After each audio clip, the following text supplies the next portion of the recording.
सास की अंतिम इच्छा।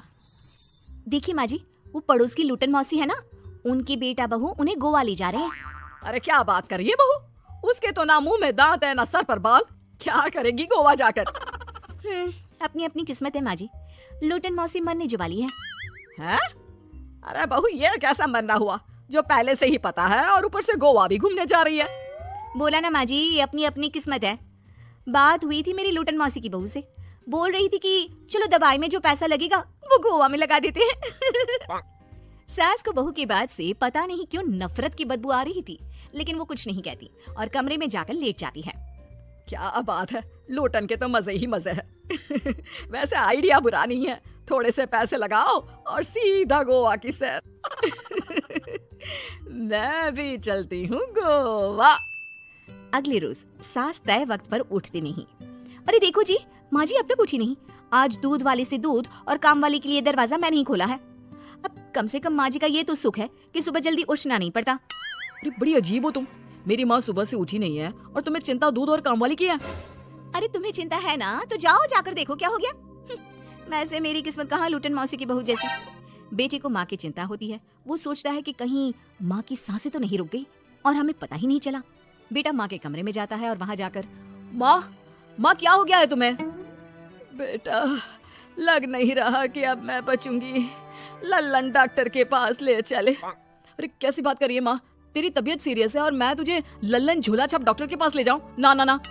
अरे तो कहाँ ले जाएगा बता दे, वहाँ एडवांस दे दिया है मैंने, वो क्या कहते हैं गूगल पे से। हैं? तूने क्यों पैसे दिए माँ?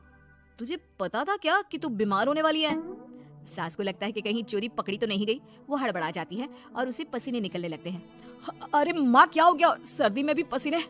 लगता है तेरी तबीयत ज्यादा ही खराब है और लल्लन डॉक्टर पास ही में है, चल उसी को दिखा देता हूँ। माँ को लेकर बेटा डॉक्टर के पास जाता है, जहाँ माँ ने पहले ही पैसे देकर सेटिंग कर रखी थी। डॉक्टर के क्लिनिक में जाते ही डॉक्टर की ओवर एक्टिंग की दुकान खुल जाती है। हाय राम माँ जी, हे भगवान, अब तो कुछ नहीं हो सकता, ये तो मरने वाली है बेटा। हैं? ओए डॉक्टर है इसलिए इज्जत से बात करूंगा, नहीं तो मेरी माँ को देखे बिना ये बकवास करने के लिए तेरे मुंह में घूसा मार देता।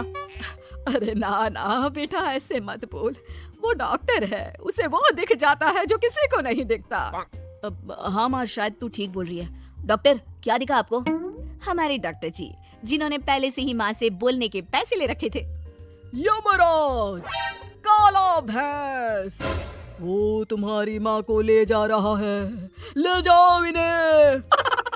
यार माँ ये डॉक्टर ही है तांत्रिक, क्या क्या बोला जा रहा है? अरे बेटा वो डॉक्टर है, उससे वो दिखता है जो किसी को नहीं दिखता। इनकी हर इच्छा पूरी करो, क्योंकि यम नहीं चाहते कि इनकी कोई भी इच्छा को अधूरी रखा जाए। निराश मन से बेटा माँ को लेकर घर आता है। माँ आज से मैं ऑफिस नहीं जाऊंगा, चल तुझे वो झूले वाले पार्क में ले चलता हूँ जहाँ तू पिताजी के साथ जाया करती थी। ठीक है बेटा चल, लेकिन साथ में वो बीड़ी का बंडल रख लेना, तेरे पिताजी वहीं झाड़ी में पिलाते थे मुझे। हैं? माँ कैसी बात कर रही हो?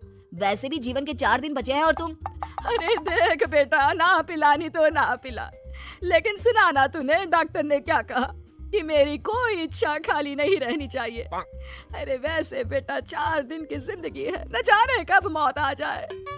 माँ के मुंह से मौत का नाम सुनकर बेटा गंभीर हो जाता है, उसकी आंखें लाल हो जाती है। वो माँ का हाथ पकड़ लेता है। माँ को भी लगता है कि उसकी मौज मस्ती कहीं बेटे को डिप्रेशन में ना डाल दे। देख लल्लन का फोन आया था, बोल रहा था कि हो सकता है मौत ना भी आए, पर इच्छा पूरी करके रख दे, जब जाऊंगी तब तृप्त होकर जाऊंगी, क्यों? तभी बहू की आवाज आती है, माँ जी आपकी फेवरेट गट्टे की सब्जी बनाई है। सास खाने के टेबल पर जैसे ही बैठने वाली होती है, बहू उनकी चेयर पीछे करती है और प्यार से बिठाती है।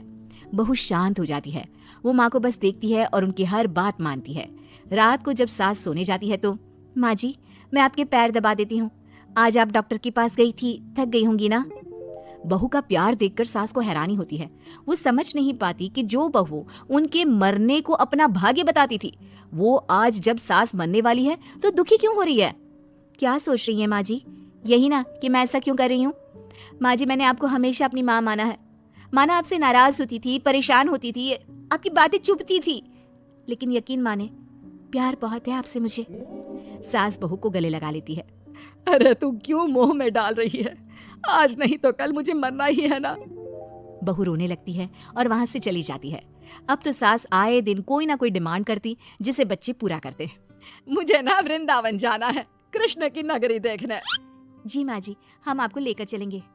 माँ मैं कल ऑफिस से छुट्टी ले लेता हूँ। बेटा अब आए दिन छुट्टी लेता और माँ को घुमाता फिराता। एक दिन बॉस कहते हैं, रमन क्या बात है? मैं देख रहा हूँ पिछले 1 महीने से तुम ना काम करते हो ना दाम, बस सारा दिन इमोशनल से बैठे रहते हो। ऐसे में तो कंपनी तुमको और नहीं रख पाएगी। मैं खुद ही नौकरी छोड़ने की सोच रहा था बॉस। वो क्या है कि माँ का आज नहीं तो कल कभी भी देहांत हो सकता है। इतना कीमती समय मुझे तो पल पल उनके साथ रहना होगा। पता नहीं कब वो मुझे छोड़कर चली जाए। और बेटा नौकरी छोड़ देता है।